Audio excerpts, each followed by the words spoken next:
Şu an gördüğünüz gibi festivalimiz bitmek üzere. Konserler geçti, çok güzel, çok eğlendik. Tüm kültürlere sağ olsun diyorum çünkü çok güzel eğlendik. Burada birkaç kültürlerin öğrenemediğim kültürler, kıyafetlerini öğrendim. Yemeklerini yedim. Çok lezzetli, çok güzeldi. Bu arada şu an bir arkadaşımız var. Bakalım hangi ülkeden? Ben Suriyeliyim. Siz Suriyelisiniz. Suriye'ye ilk defa mı katılıyorsunuz bu festivale? Yok, geçen sene de katıldım. Bu sene de katıldım yani. İkinci defa. Suriye'de hangi yemek çok ünlüdür? Şavurma, halatü ciben, tabbule, başka uzi.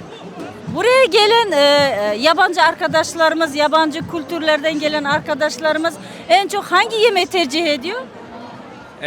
Şavurma. Şavurma. Neden ediliyor? Şavurma tavuklu bir yemek. Döner demek yani. Döner. Döner ama Suriyeli bir döner yani. Türkiye dönerine benzer mi? Yok, farklı. Kullanıyorlar. Neydi? Sarımsak sosu kullanıyorlar.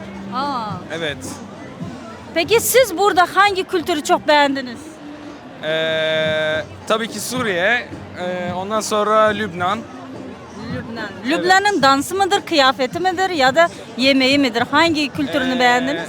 Dansı en çok dansını beğendim. Doğrudur. Peki yemek olarak başka kültürlerin yemeğini beğendiniz? Mesela var mıdır beğendiğiniz yemek?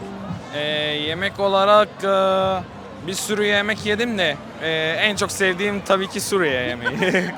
O zaman o kültüre girmiyor. O zaman bu Başka herkes kültür. herkes kendi kültürü yemeğini çok sever. Başkasından bahsediyorsanız şöyle diyeyim.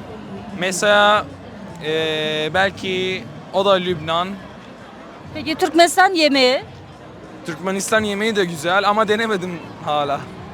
Denemenizi tavsiye ederim. Bizde pilav vardır, çok ünlüdür. Yani yiyen herkes beğeniyor. Size de tavsiye ederim. İyi eğlenceler dilerim. Tekrar inşallah 8. festivalde de görüşmek üzere. Size okulunuzda, işinizde başarılar dilerim. Teşekkür ederim. Alazine Consulting.